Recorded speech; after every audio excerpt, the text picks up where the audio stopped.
আপনি কি জানেন যে ইন্টারনেট ব্যবহার করে আপনি এখন এই ভিডিওটি দেখছেন, তার জন্ম কিন্তু আপনার বা আমার জন্য হয়নি। এর জন্ম হয়েছিল মানব ইতিহাসকে ধ্বংস করে দেওয়ার মতো এক ভয়ঙ্কর পরিস্থিতি সামাল দেওয়ার জন্য। হ্যাঁ, আমি ঠান্ডা যুদ্ধের কথা বলছি।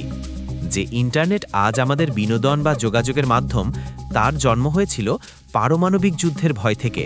যদি একটি পারমাণবিক হামলায় দেশের যোগাযোগ ব্যবস্থা ধ্বংস হয়ে যায়, তাহলে কিভাবে সামরিক বাহিনী একে অপরের সাথে যোগাযোগ রাখবে? এই সমস্যার সমাধান করতেই জন্ম হয়েছিল আজকের ইন্টারনেটের পূর্বপুরুষ আরপানেটের। 1960-এর দশকে আমেরিকান সামরিক বাহিনীর জন্য তৈরি এই ARPANET, advanced research projects agency network, ছিল একটা ডিসেন্ট্রালাইজড নেটওয়ার্ক। মানে এর কোনো কেন্দ্রীয় হাব ছিল না। তাই এর এক অংশ ধ্বংস হয়ে গেলেও বাকি অংশ দিয়ে কাজ চালানো যেত। প্রথমে শুধু সামরিক কাজেই এটি ব্যবহৃত হতো। পরে গবেষণার জন্য আমেরিকার বিভিন্ন বিশ্ববিদ্যালয়কে এই নেটওয়ার্কের সাথে যুক্ত করা হয়। তখনই বিজ্ঞানীরা বুঝতে পারেন এর আসল ক্ষমতা। কিন্তু তখনও ইন্টারনেট ছিল শুধু গবেষক আর টেক বিশেষজ্ঞদের মধ্যে সীমাবদ্ধ। সাধারণ মানুষের কাছে একে পৌঁছে দেওয়ার বিপ্লবটি ঘটান ব্রিটিশ বিজ্ঞানী টিম বার্নার্স-লি।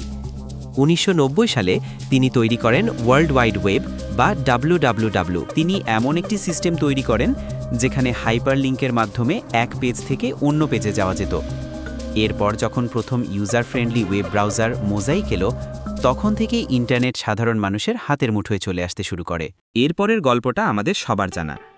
ডায়াল আপ কানেকশনের ধীরগতির শব্দ থেকে আজকের fibre optic speed, Facebook, YouTube, Google সবকিছুই সেই সামরিক প্রজেক্টের আধুনিক রূপ।